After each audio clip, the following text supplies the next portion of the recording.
Video. We're All live. right. Good morning. I think we're live, and we are coming from the Beals household. Um, Good morning, and welcome to our second session of Bagels, Bibles, Bibles with the Beals. Good morning. Are we going to see who people are here? People are Good. joining. People are joining in. Good. Yeah, Great. let us know who's here. That's just fun to see. Um, Great. So, welcome again. If this is your first time, we're glad you're here. Since last week, we had about 50 new people join the group. Yeah. So that's great. So they're going to be from all over. And like almost 900 views of the video. Yeah, from almost last week, which is 900 kinda views. Crazy. Well, at least for 3 seconds they Yeah. checked in. They had checked out. So again, we're doing a series, 3-week series on Psalms for a time of pandemic, in a time of pandemic, focusing on Psalms of disorientation. And before we start, because we're using Walter Brueggemann's schema, I thought it'd be great to use an opening prayer from Walter Brueggemann, if you can see this. Ode to Heaven, Rooted in Earth. It is an amazing collection of prayers. And I'm just going to use a short one called We Are Ready to Listen, a psalm of a prayer of illumination for this time. Healing sovereign God, overmatch our resistant ears with your transforming speech. Penetrate our jadedness and fatigue. Touch our yearnings by your words. Through your out loudness, draw us closer to you. We are ready to listen. Amen. So again, welcome. I know people are just tuning in right now. We are very punctual. It's 10:02. So just a reminder that last week we started this series using the Psalms, and Tim is going to do a recap and an overview of what Psalms are, the Hebrew poetry of Psalms.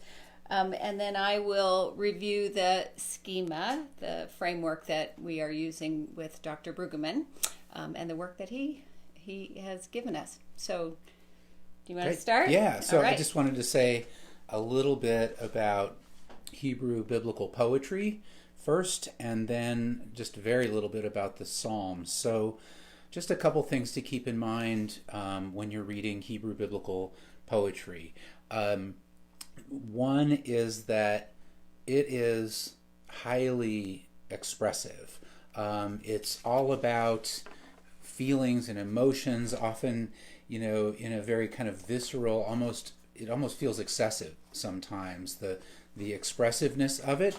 And this is radically contrasted with Hebrew biblical narrative, where if you think about it, if you think about some biblical stories that are in narrative form, very little is revealed about the inner thoughts or emotions of the characters in the story. You think about a story like the binding of Isaac in Genesis, and it's so when you remember it, you remember all this emotion, but when you actually read it, there's very, very little there. And there's also very little description of anything or anyone in the narrative. But in poetry, it's highly expressive, exposing inner experiences, thoughts, feelings. So that's the first thing. Second, Hebrew biblical poetry uses body language. It really is rooted in the senses and in embodied experiences. And sometimes even when we're reading it in English translation, that gets played down. So, for example, when you read something like soul or heart, oftentimes the Hebrew word that's there actually suggests something much more to do with a kind of life breath or center of one's body in a very bodily way. So body language is the second thing to keep in mind and to watch for as we're reading these texts. The third is a formal element of Hebrew biblical poetry, which is kind of awkward for modern readers, and that is parallelism. And you'll see it all the time. I'm sure you'll recognize it and start paying attention to it in a different way if you hadn't thought about it. this way before, but what parallelism is essentially is that the lines are divided into two or three equal parts, and they parallel the two or three lines parallel one another in a couple primary different ways. One is through what's called synonymous parallelism, where it says it and then it says it again. In fact, the first lines of the first poem we're going to look at today, "O Lord, how will you forget me forever? How long will you hide your face from me?" Basically saying the same thing twice in synonymous parallel form, using different words that are synonyms.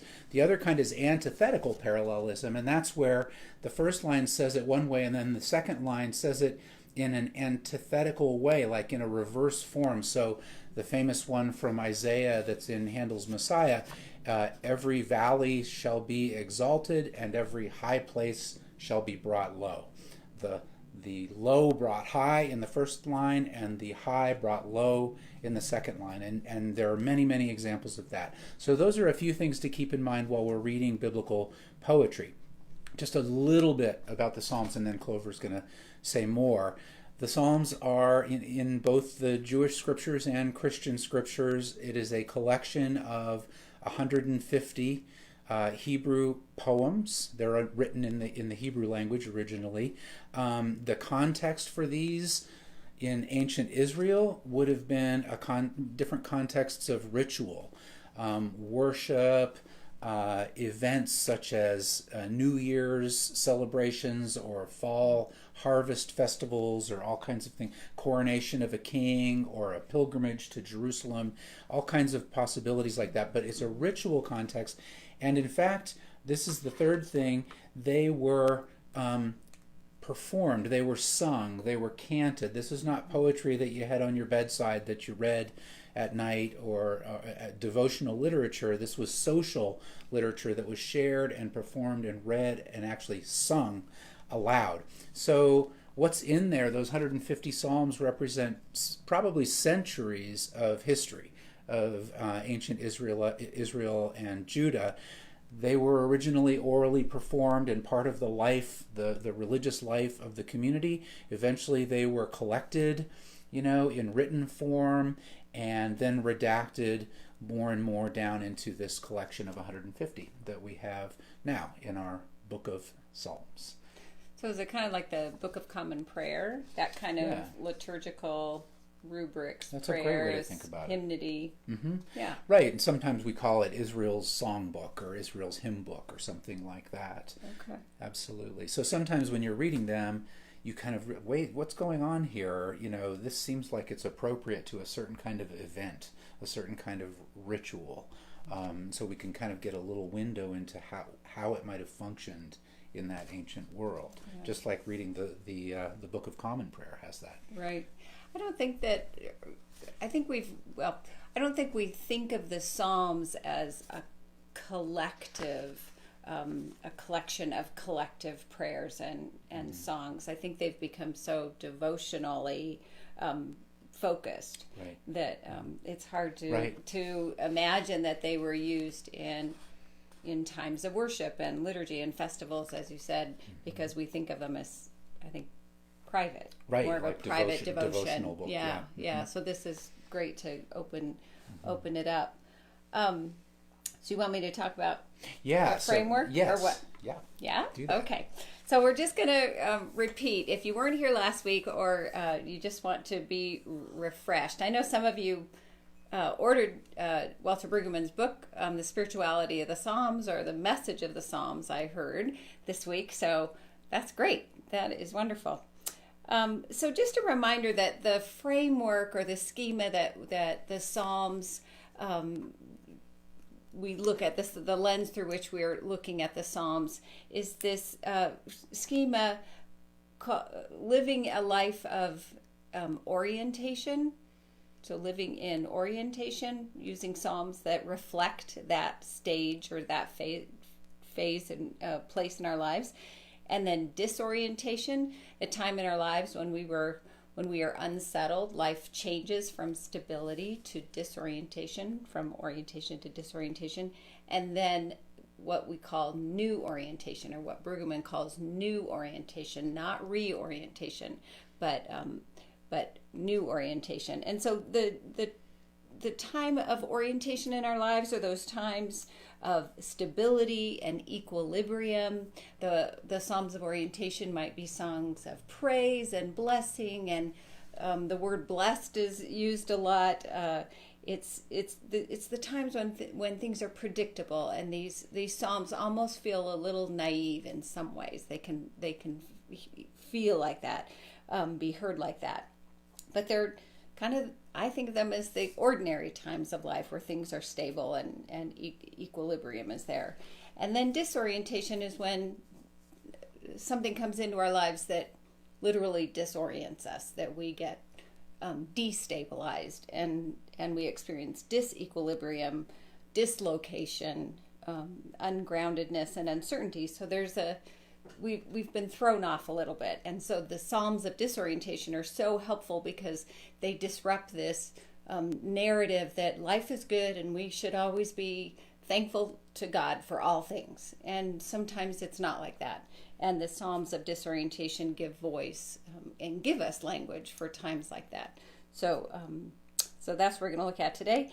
And then new orientation is a time, not reorientation, but a time when something cracks through, when hope kind of cracks through, or light, I think, when light cracks through in the darkness, and life looks different, and the pain that we've experienced is now integrated into our lives. We haven't left it behind, but it's come with us, but in a new way. And hopefully we're different people, we're deeper people, but those Psalms of new orientation are reflected in the Psalms, and speak to that times in our lives as well. And so we're using these Psalms in this time of pandemic and the coronavirus and being uncertain, we would say this is the disorientation. We are in a time of disorientation, and that's what we hear, and that's what we are experiencing. And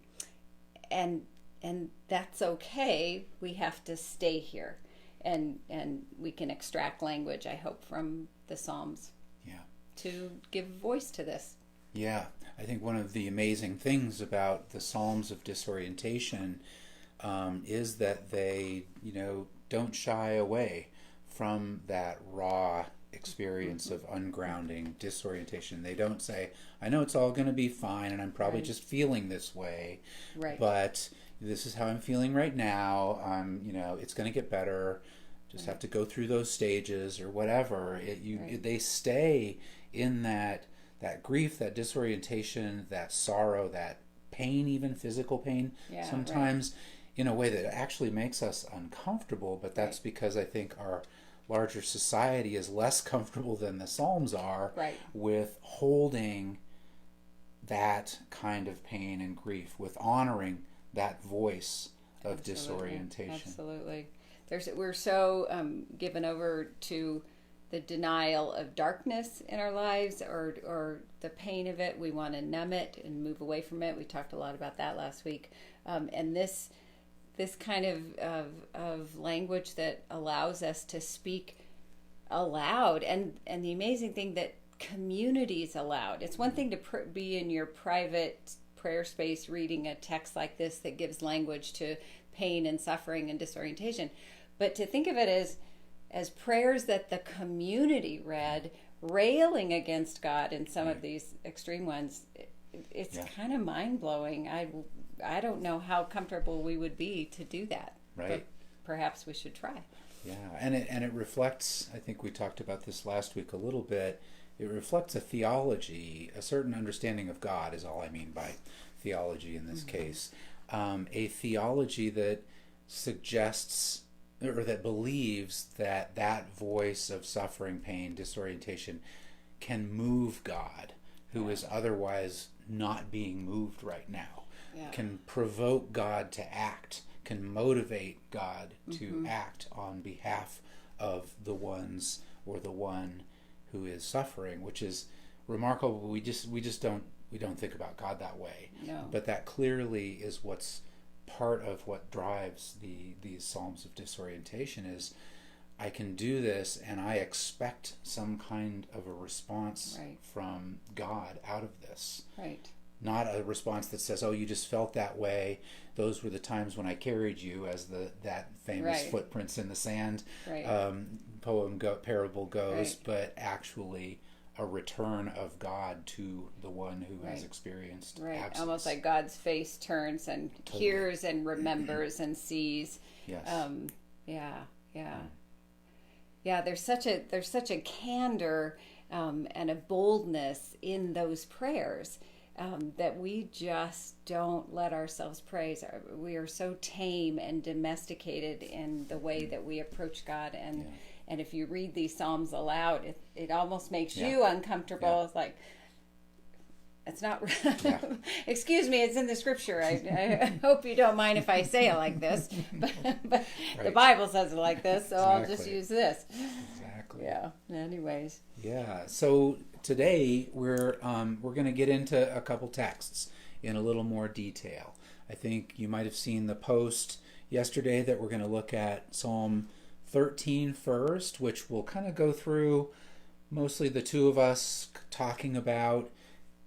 It's a great example of a psalm of disorientation because it's kind of got the skeletal shape. It's got all the parts, and it helps us recognize the kind of structure of these. And then we'll look together, and this will be our challenge, is going to be watching for comments and questions and observations on Facebook while we're doing it. But after that, we'll have a more kind of hopefully open, we'll see how it goes, open process with Psalm 31. Yeah. So 13, then 31. I put links in the Facebook page to a really handy website called Oremus Bible Browser. It's an easy way to pull up, a text and look at it.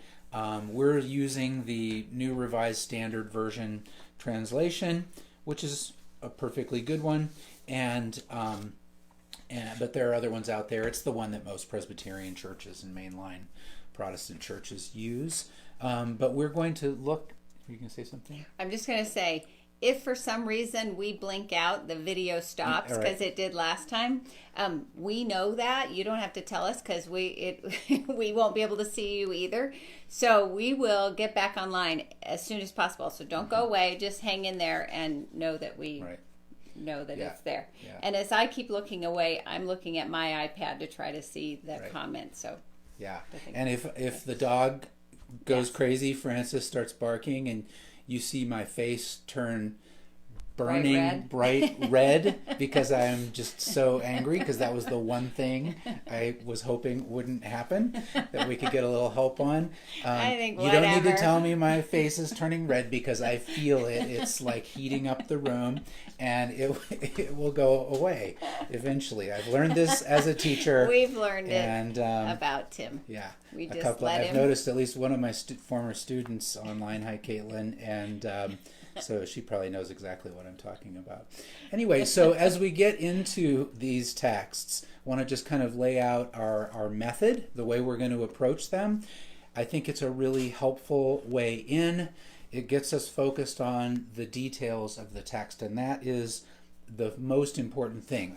We'll look at Psalm 13 in a minute, but the basic approach is this, that we stay really, really literal. We start with the details, words and repetitions of words and words that strike us as interesting and worth looking into a little more. So here's the basic. We always start with looking for repetitions. Watch for repetitions of particular words. Watch for repetitions of images or kinds of images, maybe body parts, for example, eyes and ears or things like that.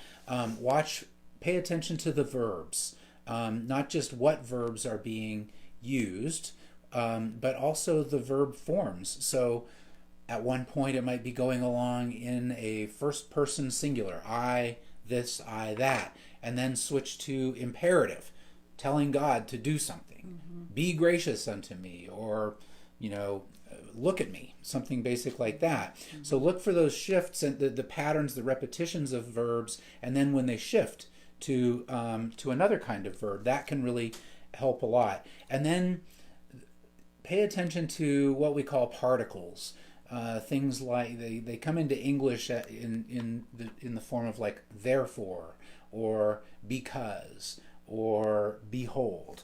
In Hebrew, there are these little words that we translate lots of different ways, but they often help us kind of recognize a structure in the text. And we'll have one in this first psalm in the second part of it that we can talk about specifically. So you can see this is what I did this morning. I just wrote all over it. I circled things, connect them together, trying to kind of look for repetitions and patterns. That's how I always do it. And once you do that, we're watching ourselves on 5-second delay. It's very distracting. But once you do that, you actually begin to recognize structure and shape to it. Like, oh, it does this for these first 3 verses, and then it shifts to this and a whole different set of repetitions, and then it shifts again to other kinds of repetitions or different kinds of verbs. And you start to recognize, okay, it's got a part A, B, and C, or actually it's structured with the same repetitions in the top and the bottom, the first part and the last part of the psalm. And you start to kind of recognize the craft of it. You start to recognize how it's put together as a kind of piece that you can see really all on one page in some sense. And that's fun. You start to recognize a lot is going on there. Another thing to watch for and that we can talk about is what we call keywords. That is, words that seem really important that we want to go and look at and look up and do a little research on, see what the Hebrew word behind it is, and whether that gives us any insight, see where else in the Psalms that word is used, see where else in the Bible that word is used. So that's our basic approach, right? Look for repetitions. Very simple. Anyone can do it, and everyone can do it. Look for those repetitions. See whether it starts to help form a kind of pattern or a shape. Look for words that we want to talk more about. That's it. It's as simple as that. And once we start doing that, we start recognizing all kinds of other interesting things. So let's start with Psalm 13, and you'll read it. I'll make a couple comments based on just what I noticed this morning before we started, and then we can talk more about it, and then we'll shift to 31. Great. So you want me to just read the whole thing? Yeah. Psalm 13. How long, O Lord, will you forget me forever? How long will you hide your face from me? How long must I bear pain in my soul and have sorrow in my heart all day long? How long shall my enemy be exalted over me? Consider and answer me, O Lord my God. Give light to my eyes, or I will sleep the sleep of death. And my enemy will say, I have prevailed. My foes will rejoice because I am shaken. But I trusted in your steadfast love. My heart shall rejoice in your salvation. I will sing to the Lord, because he has dealt bountifully with me. Thank you. So I'm sure that I hope you were circling things and drawing lines between repeated words and so forth as you were reading along. I'm sure you noticed right away that in the first 2 verses, 4 times, you get the repetition of how long. It's interesting.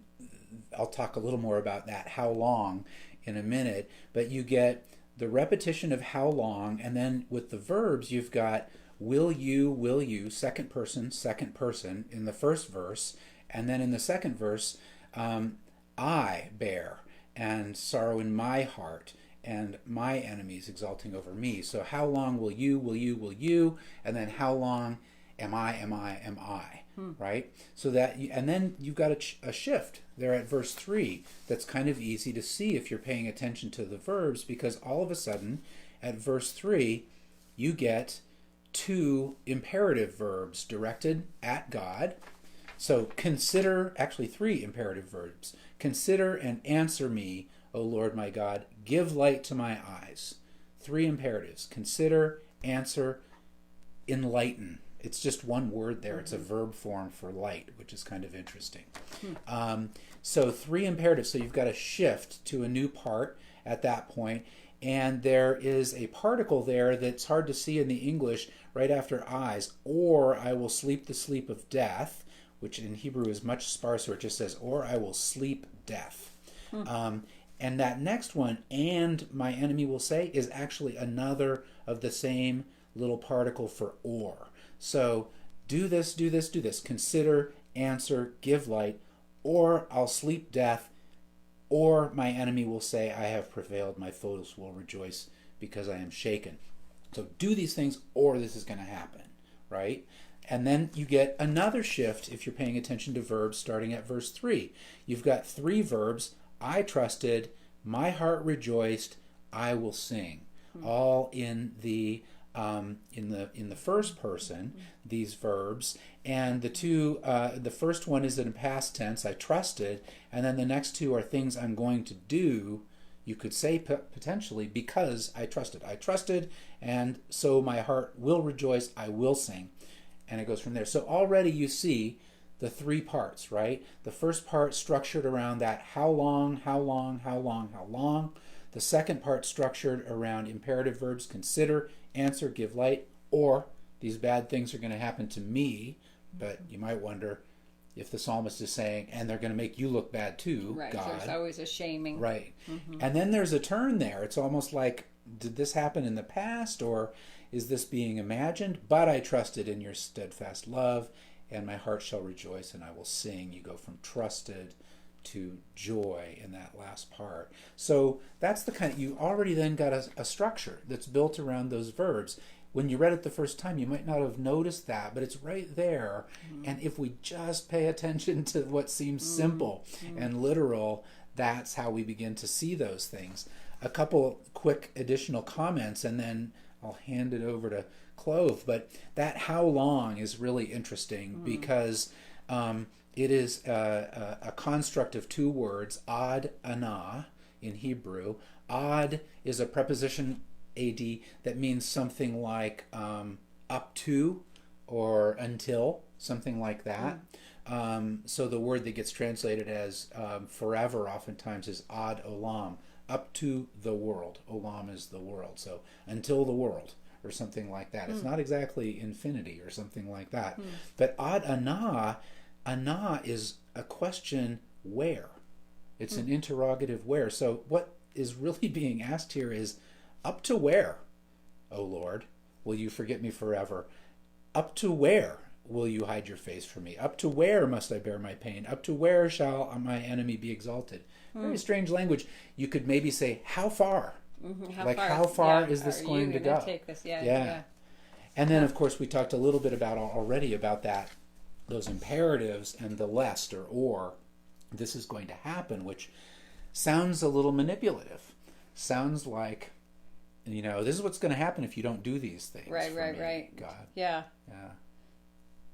Go ahead. That's cool. Oh no, that's pretty much all I wanted to start with. I don't know if you have further thoughts, but you can see very quickly that there's a kind of structure here. There's talking about the expressing the grief and the suffering, then imploring God to do something about it, often with the motivation that if God does not do something, other bad things are going to happen. And sometimes those in the Psalms are like, what are other people going to think about you?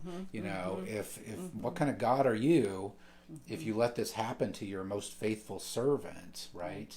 And then that turn at the end, which often is there and is curious. Some argue that what happens in between the first part and the second part is that in the ritual where this was used, that there was something maybe like what's called a salvation oracle, like a priest or someone else in the congregation would offer grace, would offer an answer. And so you could imagine in a liturgy that there could be another voice that interrupts after that. Verse 4 offers grace, offers some sort of answer, and then the last part is a response to an answer. That's an old theory. At the but at yes, verse right 5. Before, but I trusted in your steadfast love. Oh, that's interesting. Yeah. Huh. Yeah. The steadfast love, is that the Hebrew word for hesed? Yeah, I think that is chesed there. I should probably go and make sure, but it's almost always the only word that's translated as steadfast love. Chesed means steadfast love is good. Loyalty would be another good word. Sort of what you're obliged to do. There's a kind of contractualness to chesed in some sense, like you're expected to show it. And but I trusted in your loyalty to me. Exactly. Yeah. I trusted in your commitment. We have this covenantal bond that includes expectations in a relationship. I think about how radical that is to think about a bold stance. There's not a dishonoring or disrespect, but this bold expectation that God is going to keep God's side of the covenant. Right. That you are loyal to us, and yeah. So what struck me, of course, especially in this time of disorientation and this time of quarantine, and then the days keep getting pushed back of when life will open up, as they say, life will open up. And this repetition of 4 times of how long, O Lord, how long will you hide? How long must we bear this? How long this enemy, in this case, I'm thinking this virus that is truly an enemy that we don't know how to fight, even though I don't like to use that language. But it's so, I can imagine reading this in the congregation. Yeah. And our hearts being moved to tears, really, because that is the cry we're feeling. I think we're feeling as a community, as a people.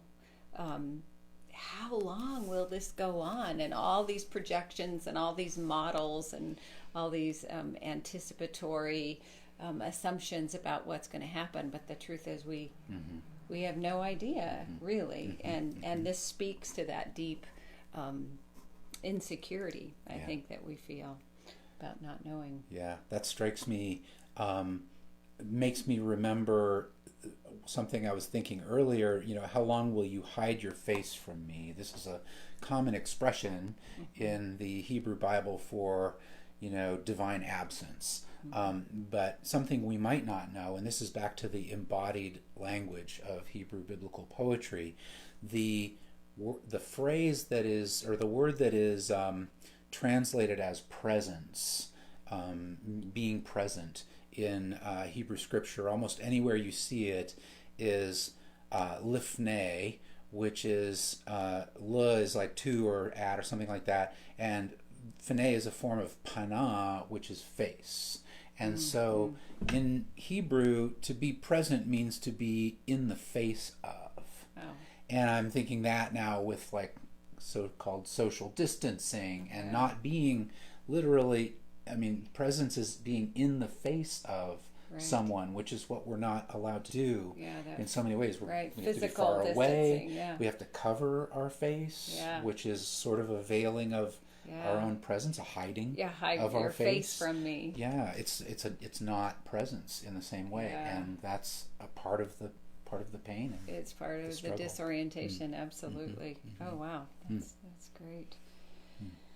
Okay, well, do you want to take any questions on this? I think we should dive in, because we won't have time if we don't do that. Okay. So that's a kind of more of an illustrative one. It's very straightforward and simple. We're going to now spend some time with a much bigger one that we won't get through, and that we'll just start to notice things, and hopefully you all will want to continue on your own and get into it more. Psalm students. That's right. Okay, I see Tom Zitch on there. Yeah. Like a good student, he always had good questions. All right, Psalm 31. Do you want me to read it? Oh, I'll read it, and then you can talk. No. Yeah, you have more. Okay. You have more thoughts about this one. All right, it's one of Clover's favorite psalms, and she wanted to do it today, so we'll give you the first stab at it. No, I can't. It's a long one. Anyway, I will read it again. Pay attention to the words. Pay attention to repetitions, even if they seem simple and you feel like they're not even worth pointing out. Don't overlook them. Look at the different verb forms too, when it switches between imperative and more of a kind of first person singular verb or something like that. All right, Psalm 31, to the leader. Oh, I won't read that. Starting at verse 1. In you, O Lord, I seek refuge. Do not let me ever be put to shame. In your righteousness, deliver me. Incline your ear to me. Rescue me speedily. Be a rock of refuge for me, a strong fortress to save me. You are indeed my rock and my fortress. For your name's sake, lead me and guide me. Take me out of the net that is hidden from me, for you are my refuge.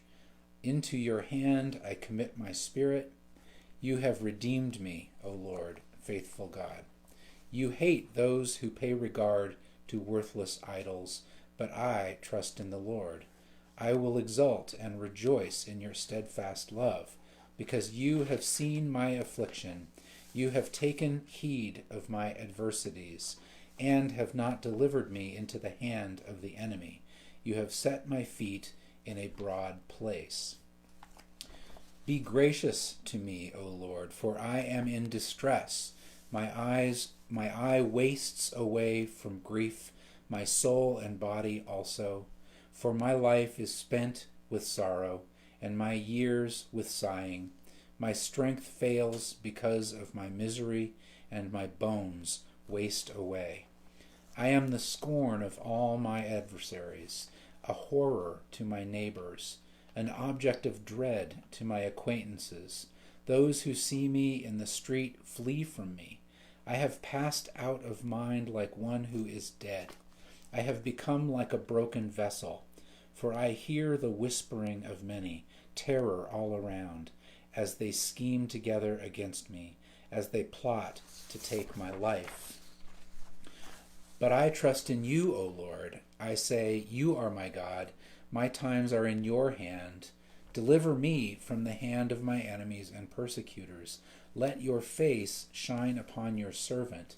Save me in your steadfast love.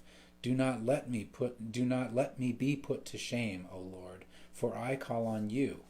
Let the wicked be put to shame. Let them go dumbfounded to Sheol. Let the lying lips be stilled that speak insolently against the righteous, with pride and contempt. Oh, how abundant is your goodness that you have laid up for those who fear you and accomplished for those who take refuge in you, in the sight of everyone. In the shelter of your presence you hide them from human plots. You hold them safe under your shelter from contentious tongues. Blessed be the Lord, for he has wondrously shown his steadfast love to me. When I was beset as a city under siege, I had said in my alarm, I am driven far from your sight. But you heard my supplications when I cried out to you for help. Love the Lord, all you his saints. The Lord preserves the faithful, but abundantly repays the one who acts haughtily.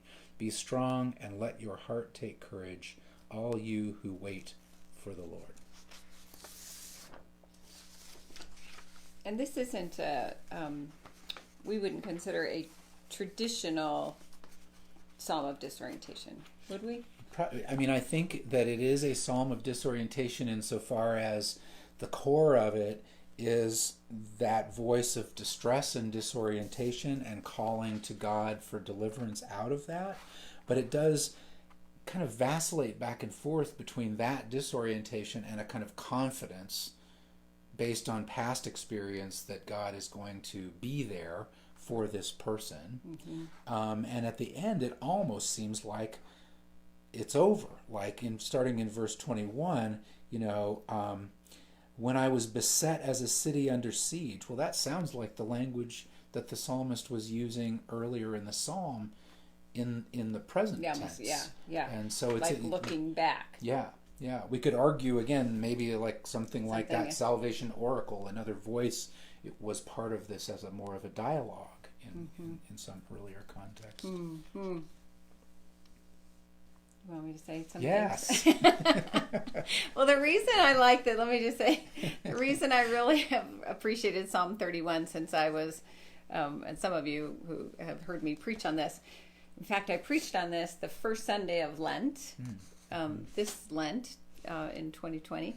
And I went back and read that sermon, and it's interesting because I was preaching about wilderness and space, and it was Jesus also being led into the desert, and this psalm of agony, of lament, and I was imagining Jesus, that these are the words of Jesus in the desert with the tempter and being besieged, and I was talking about times that we are drawn out into these spacious places, these broad places in verse 8.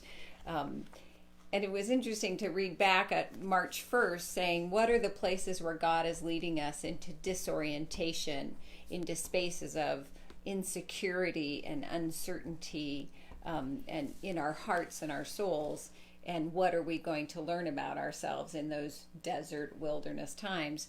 And then 2 weeks later, we're in this, we're in this quarantine, and who would have imagined that this would be, I think, the spacious place, our feet being set into a broad place. So when I was in college and I was going through just a hard breakup, and other stuff is developmentally appropriate, 20-year-olds, 19-year-olds go through, I read this psalm, came upon it, as one does when they're in disorientation, when they're hurting. I think those raised with the scripture often go to scripture or poetry, or there are other kind of texts that evoke. They're evocative and they give feeling words. And I went to this, was flipping through the Bible, found this text, was reading it. It resonated with the pain and the lament that this writer had, and then hit that verse 8. You have not delivered me into the hand of the enemy. You have set my feet in a broad place. And in the NIV it says a spacious place. And it just hit me that's what it felt like. And there are times of disorientation in our lives where we are set in a spacious place that can be terrifying, because there's nothing to hold on to. There's nothing familiar in that spacious place. And yet there's also breathing room in a spacious place, because all the familiar markers and safety the things that we depend upon for safety in our lives and tell us who we are taken away. And then we have deep and serious reflection that we have to do on ourselves, that we have to face ourselves, because there's nothing there to distract us. And so I find this psalm really helpful, that image of being put in a spacious place to face myself, as Jesus in the desert had to face himself and his demons, I guess, in that way. I like that. That language of spacious place or broad place, when you're watching for the repetitions leading up to it, it feels like a hugely different metaphor has suddenly come in. Because what are the repetitions in those first 8 verses? It's all language of enclosure. And rescue solid. me, rock, refuge, fortress, rock. And those, by the way, are different Hebrew words being translated the same way. Net, refuge, adversaries, enemies. It's all of this language of enclosure and entrapment. Maybe being secure within it, and safe, because God is that fortress and that rock. But that's all language of enclosure. And all of a sudden, set my feet in a broad place is a stunning wide open turn.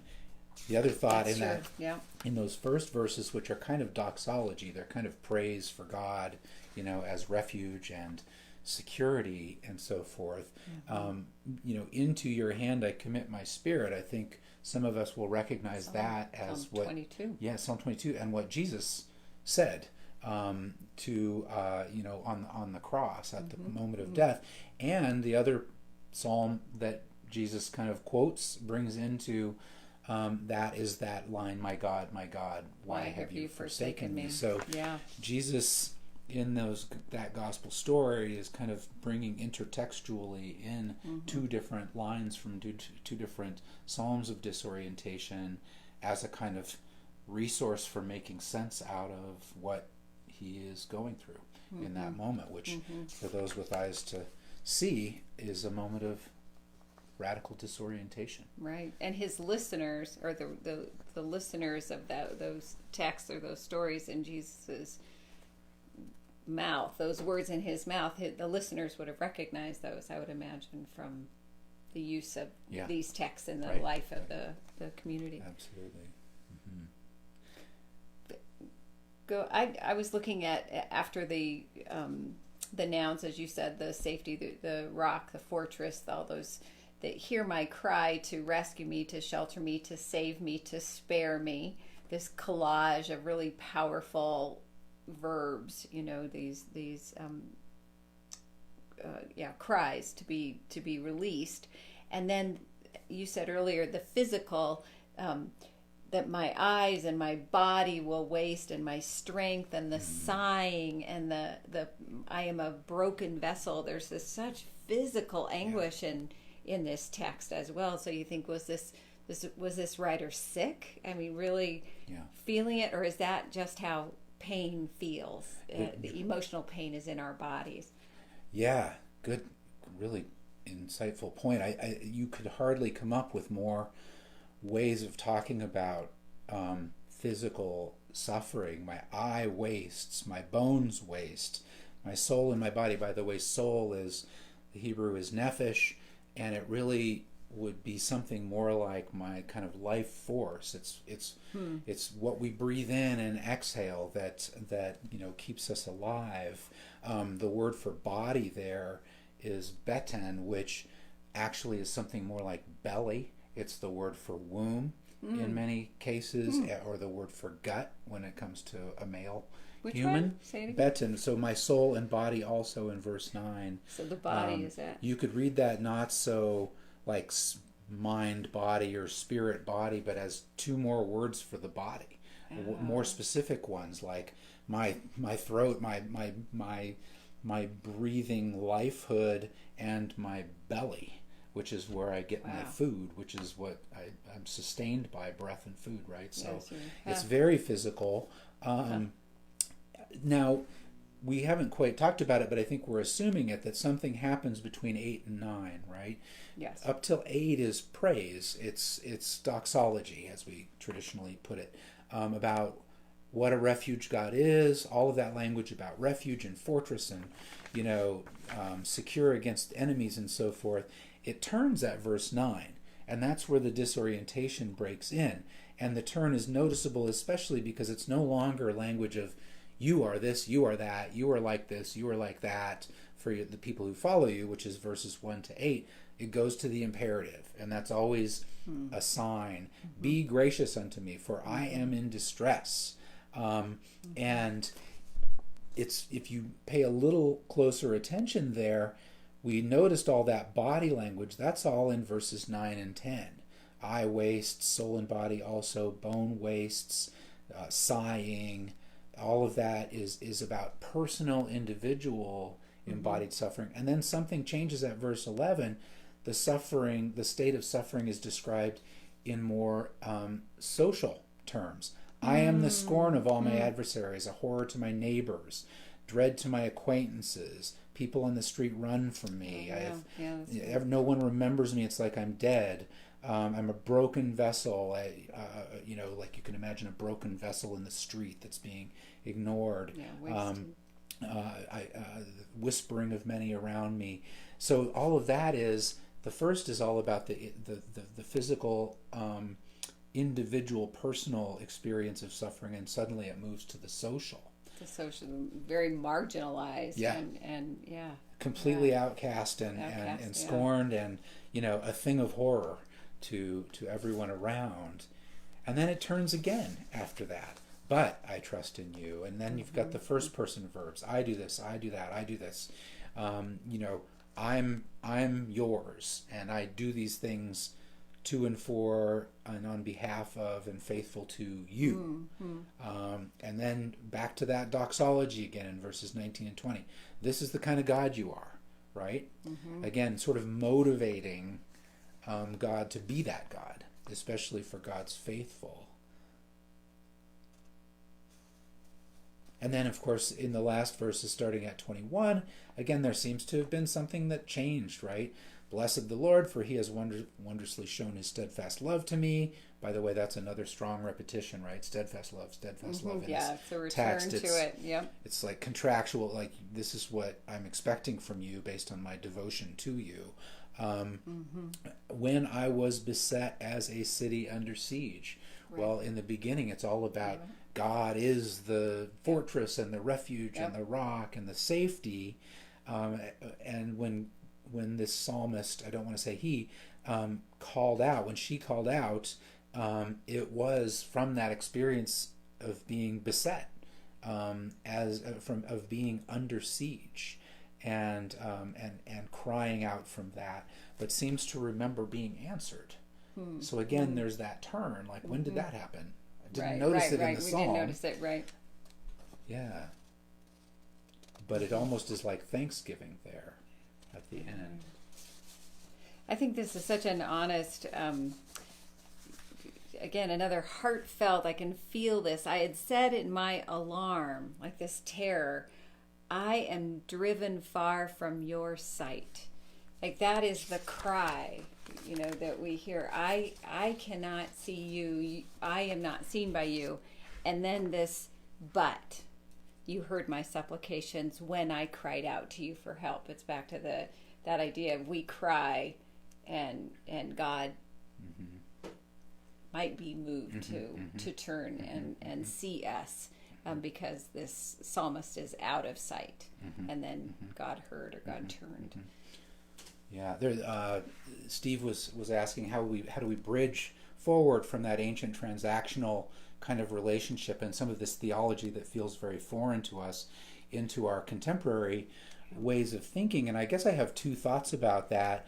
One is that we want to be careful not to see this as more primitive or simplistic, or and that we've sort of evolved into some higher theological understanding that's more sort of abstract, because I think it's valuable to take this stuff on its own terms and recognize how foreign it is to us, how other it is to us, and try to sort of sit with what kind of experience is being given expression here. And then my other thought is, it's sort of that old foxhole, prayer kind of a notion. When we are in distress and when we are I know from my own experience, when I'm in that place, it's not sophisticated. It's not sophisticated. Nope. It's primal. Raw, and that's part of what this is. Yep. It's not a blueprint for how we do theology, but it is giving a window onto our own sort of very raw religious life and religious experience. So I kind of want to hold off on bridging and translating. I want to recognize the peculiarity of it and how disturbing that is, but how it might also open a window onto our own, religious lives. Yeah. Again, it gives us language of times of trial and terror that we don't have in other places. Naturally, it's not a philosophical process that we're talking about when we're suffering, when we're in the midst of suffering. It is very primal. It's very wild to be in the desert or in that space of disorientation and uncertainty. I hear people pastorally. I hear people say when they're in suffering, they find themselves turning to find language in poetry or in music, or they turn to scripture in ways that they haven't turned before, because they are so in their gut looking for something to give them a framework to feel. So I appreciate that. And I think, I don't know, it's interesting. I wonder if in these times of more global crisis, and who knows what the months ahead look like for people, if there will be a return to texts that are much more earthy, much more raw and experiential, rather than a heady, I don't know, to see what spirituality, what turn people's spirituality takes during this time. I don't know. Yeah. I don't know. The end of this psalm, I don't know if you have another thing, the end of this psalm, when it turns, we have like 5 minutes. It turns and it strikes me. I thought it's almost like the preacher then comes out, and the one who has gone through a hard time and is feeling like life has changed a bit. At the end of the text at 23 and 24, there's a little bit of an exhortation to others. Love the Lord, all you saints. The Lord preserves the faithful, abundantly repays those who are haughty. Be strong. Let your heart take courage, all you who wait for the Lord. There's this exhortation ending. It's not orientation to me, or new orientation. It's more of this. It's almost a pastoral, pastoral exhortation that be strong, very epistle, very Paul, like ending to a letter or something. If you're interested, Louisa had a question about, or a comment about, whether Jesus separates us from such close relationship with this God. I would like to think that in the Gospels Jesus sort of models that kind of very, very raw and direct relationship, much like we could see Moses or Sarah, modeling a kind of bold faith in relation to God. But I wonder if our modern Protestant pietistic, individualistic form of Christian faith does keep us, makes this inaccessible to us, even embarrassing in some ways to us. This kind of language. This kind of language and this feels, yeah. The other thought I had was, poetry that models this. If you're interested, a great place to go is a poet named Christian Wyman, in his book called Hammer is the Prayer, and you'll see the ways he's writing out of an experience of cancer. You'll see the ways that his poetry draws from these biblical idioms in very powerful ways, and at the same time Steve does bridge into more contemporary theological language too. In fact, in one place he's talking about Steve Kennedy asked the question about bridging. But he brings in Paul Tillich and the ground of being, but then talks about being driven to the ground, through this suffering that won't let him think about transcendence and so forth. And he has a terminal illness. Yeah, I don't know if he's still. I know that was written out of cancer, but his name is Christian Wyman, Wyman, an amazing poet, teaches at Yale as well, and great. Anyone else here? Yeah, Marilyn Kraft says verses 23 and 24 feel like a verbal passing of the peace. Yeah, they do. At the end of the day in the liturgy, we pass the peace. Be courageous, strong of heart. Well, it's kind of a benediction, isn't it? It's the way that we, at the end of the benediction, at the end of the service, we say, to go be strong, be of good heart, be of courage, and wait for the Lord, which is not a bad way to end. Right, and we will be back in a week to do another one of these, and you'll get to see where we locate the iPad this time in the house to try to avoid the sound. This worked okay, and the dog can't get here, so that's good. And we don't know what we're going to talk about yet because we haven't quite picked those. We'll let you know. We'll make a post, and I think we should do. I think we'll do one psalm of disorientation, another one, maybe one that's more collective. We talked about the community, and then I think we need to model the new orientation, a psalm of new orientation that shows us when the one who is lamenting and mourning turns. Sounds good. I think that's good. I just want you to see my mug. Do you see what it says? Indoorsy. That's me. Anybody knows her knows it's true. It was a gift I wanted to share. Anyway, we wish you well. We say be strong and let your heart take courage and wait for the Lord this week. Thanks, you guys. Thanks for being on. Thank you.